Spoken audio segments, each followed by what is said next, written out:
ہم تجھ سے یہ اپیل کریں گے کہ دور وہ آ گیا ہے کہ جس میں ایمان بچانا مشکل ہو گیا ہے.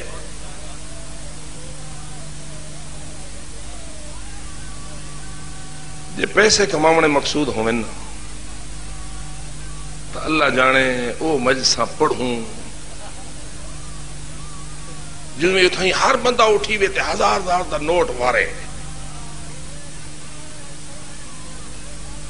اس لیے کہ شیطان کے پاس دولت زیادہ ہوتی ہے. لیکن نہیں عزیز، یاد رکھ مرنا ہے ہر ایک نے. حق حق ہے. حق کے لیے زہرا کے ہاتھوں میں رسیاں آئی ہیں، زہرا کی بیٹیوں کے ہاتھوں میں رسیاں آئی ہیں. اور مجھے یہی آپ کو عرض کرنا تھا کہ بات دوسری طرف چلی گئی کہ دین جتنا بھی تجھ تک پہنچا ہے اس میں جہاں مردوں کی قربانیاں شامل ہیں وہاں خواتین کی قربانیاں بھی شامل ہیں. اور تجھے چاہیے کہ تو اپنی خواتین کو آراستہ کر پختہ ایمان اور تزکیہ نفس کے ساتھ. الحمدللہ کہ ماضی کی خواتین نے بہتر کردار انجام دیا ہے. ہمیں بھی چاہیے کہ ہم اپنی بیٹیوں کو اور ہم اپنی خواتین کو فقط جائیدادیں بنا کر نہ دیں بلکہ ایمان مضبوط کریں اور کردار پاک کریں. اگر ایمان مضبوط ہوگا، کردار پاک ہوگا تو یہ جائیداد کوئی اتنا بڑا مسئلہ نہیں ہے. یہ جائیدادوں والا مسئلہ آسانی سے حل ہوتا ہے. میں نے کئی تجربے کیے.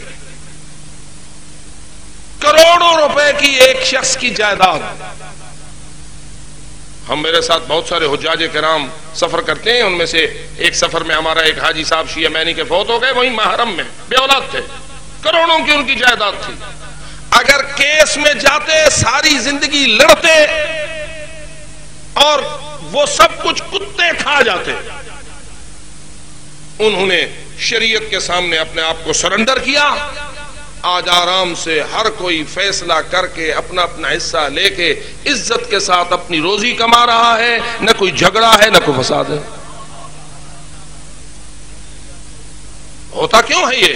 اس لیے کہ اگر حکم خدا کے سامنے سر جھکانا اور اپنے حلال پہ بھروسہ کرنا اس کے لیے کوئی بندہ مطمئن ہو جائے تو پھر اللہ تھوڑے سے حلال میں وہ برکت دیتا ہے جو زیادہ حرام میں کبھی نہیں آ سکتی. اس لیے دوستو ایمان مضبوط کرو اور کردار کو پاک کرو.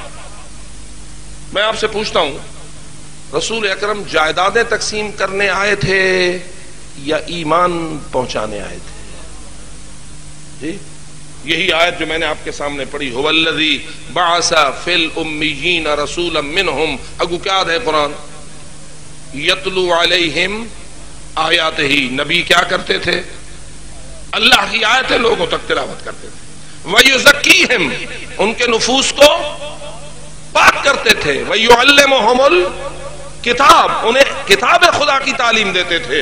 والحکمہ، اور حکمت کی تعلیم دیتے تھے. اس کی جگہ لگا دو نہیں، رسول آئے تھے اس مقصد کے لیے کہ جائیدادیں تقسیم کریں، زمینیں بانٹیں، سونوں کے ڈھیر دیں،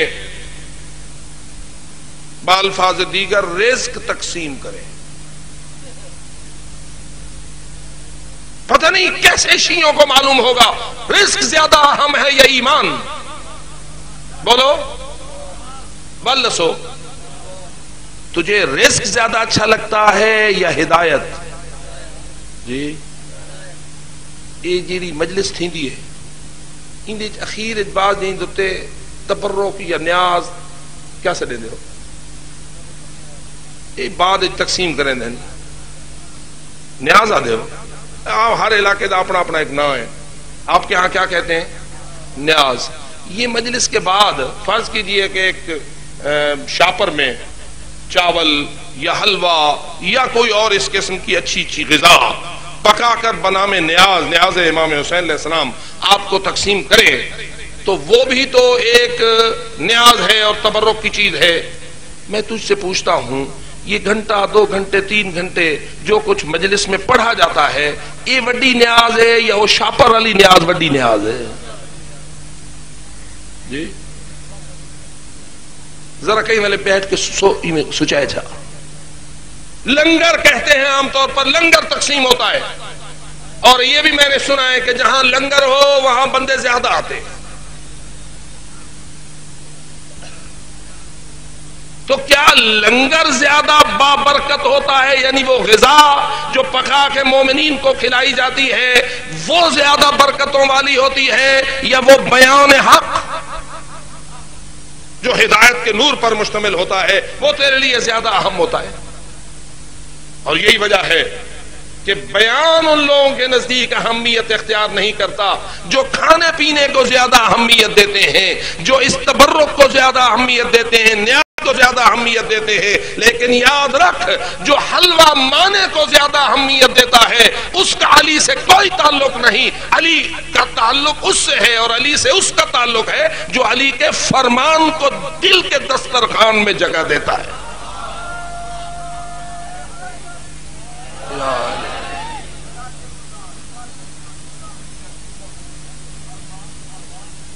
اس لیے تجھے ان باتوں کی طرف توجہ دینا چاہیے.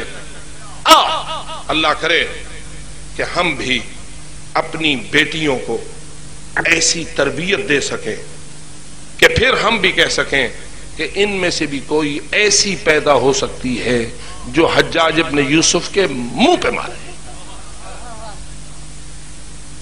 روایات میں یہ بات موجود ہے کہ حجاج جو دشمن آل محمد تھا اور محبان آل محمد کو قتل کرنا اس کی عادت بن چکی تھی، اس نے ایک مرتبہ ایک محبہ آل محمد خاتون کو بلایا.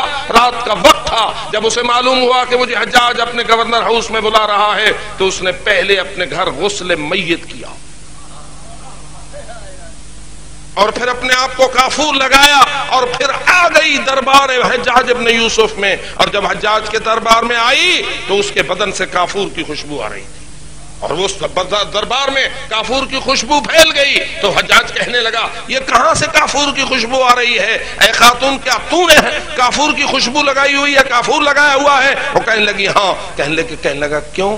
کہا اس لیے کہ تو محب آل محمد کا قاتل ہے، مجھے خطرہ تھا، میں محبت علی سے انکار نہیں کروں گی، تو مجھے قتل کرے گا، اللہ جانے مجھے کوئی غسل بھی دے گا یا نہ دے گا.